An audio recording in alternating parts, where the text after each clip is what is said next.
മാനവികത ഉണർത്താൻ കാന്തപുരം AP അബൂബക്കർ മുസ്ലിയാർ നടത്തുന്ന കേരള യാത്ര മഹത്തായ രണ്ടാം വാരത്തിൽ പ്രവേശിച്ചു. ചെല്ലുന്നിടത്തൊക്കെ വമ്പിച്ച ആൾക്കൂട്ടമാണ്. റിസാല വാരികയുടെ പുതിയ ലക്കം കേരള യാത്ര പ്രമാണിച്ച് പ്രത്യേക പതിപ്പാണ്. കാന്തപുരവുമായി AK അബ്ദുൾ മജീദ് നടത്തിയ സുദീർഘമായ അഭിമുഖ സംഭാഷണം. പിന്നെ മതം, മനുഷ്യൻ, മാനവികത എന്ന വിഷയത്തെക്കുറിച്ച് മതപണ്ഡിതന്മാരും മനുഷ്യാവകാശ പ്രവർത്തകരും പങ്കെടുക്കുന്ന ചർച്ച. മാനവികത ഉണർത്താൻ വേണ്ടി കാന്തപുരം ഉറക്കമിളക്കുമ്പോൾ കേരള യാത്രയെ തകർക്കാൻ വേണ്ടി അശ്രാന്ത പരിശ്രമം നടത്തുകയാണ് കുലംകുത്തികൾ. വഹാബികളെക്കാളും മൗദൂദികളെക്കാളും ആവേശത്തോടെ കേരള യാത്രയെ എതിർക്കുന്നത് ചേളാരി സമസ്തക്കാരാണ്. SKSSF വിമോചന യാത്ര നടത്തുന്നു.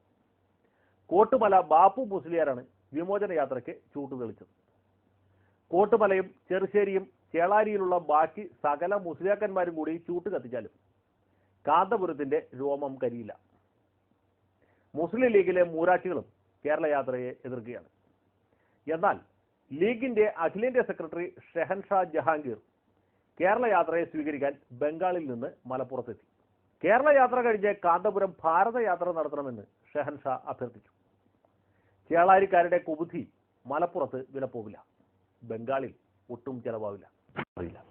തീവ്രവാദത്തെ ചൊല്ലിയുള്ള ചർച്ചകൾ പൊടി പറവേ മാനവികത ഉണർത്താൻ വേണ്ടി കാന്തപുരം AP അബൂബക്കർ മുസ്ലിയാർ നടത്തിയ കേരള യാത്ര തിരുവനന്തപുരത്ത് സമാപിച്ചു. തലസ്ഥാന നഗരം വെള്ളക്കടലായി എന്നാണ് പത്രങ്ങൾ അടിച്ചുവിട്ടത്. കേരള യാത്രയ്ക്ക് ബദലായി EK വിഭാഗം സുന്നികൾ സംഘടിപ്പിച്ച വിമോചന യാത്ര കോഴി കോട്ടുവായിട്ട പോലെ സമാപിച്ചു. ലീഗുകാരല്ലാത്ത ആരും ഈ യാത്രയെ ഗവനിച്ചില്ല. കോട്ടുമലയും ചെറുശ്ശേരിയും കൂടിയാലും കാന്തപുരത്തിന്റെ രോമത്തിൽ തൊടാൻ കഴിയില്ല. സമാപന ചടങ്ങിൽ മുഖ്യമന്ത്രിയോ KPCC പ്രസിഡന്റോ പങ്കെടുത്തില്ല.